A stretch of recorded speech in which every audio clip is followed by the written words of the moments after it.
Открыть свое дело, как, впрочем, и найти работу теперь проще целый год. В этом помогает программа социального контракта. С выходом на федеральный уровень она приобрела новые направления помощи малоимущим. Расширить свой бизнес, а может и построить его с нуля. Напомним, можно, воспользовавшись господдержкой. Как именно, расскажет Виктория Денисова.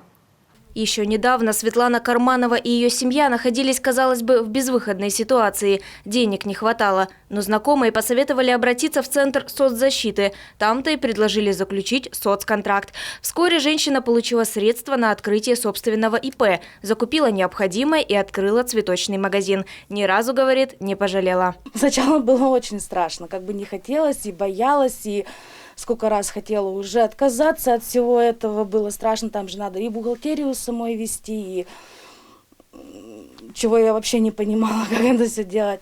А теперь мне это все, я вошла, как бы получается, в колею, мне это нравится. Помощь получить просто. Первым делом надо оформить статус малоимущего. После определиться с направлением поддержки и пройти собеседование. Причем речь может идти как про открытие своего дела, так и возможность получить образование. В каждом случае это мат-поддержка, где сумма зависит от трудностей жизненной ситуации. Сегодня у нас 4 направления.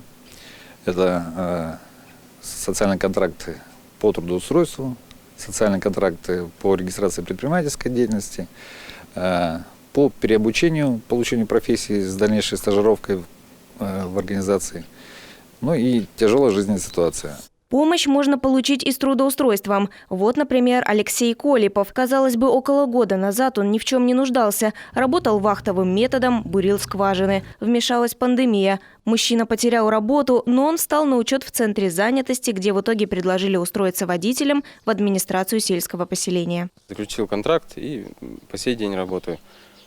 Соцконтракт будет длиться полгода. Планирую дальше работать водителем.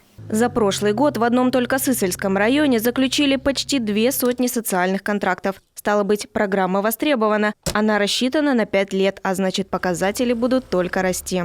До 2020 года социальный контракт имел немножко другие виды. Там шло в основном это открытие индивидуальной предпринимательской деятельности и развитие личного подсобного хозяйства.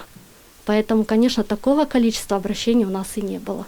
200 контрактов заключили. Между тем, желающих по-прежнему много. Кто-то из них уже сейчас находится на стадии согласования. А значит, и безвыходные, на первый взгляд, ситуации могут оказаться и не такими уж непреодолимыми. Виктория Денисова, Олег Юшков, телеканал Юрган, Сысольский район.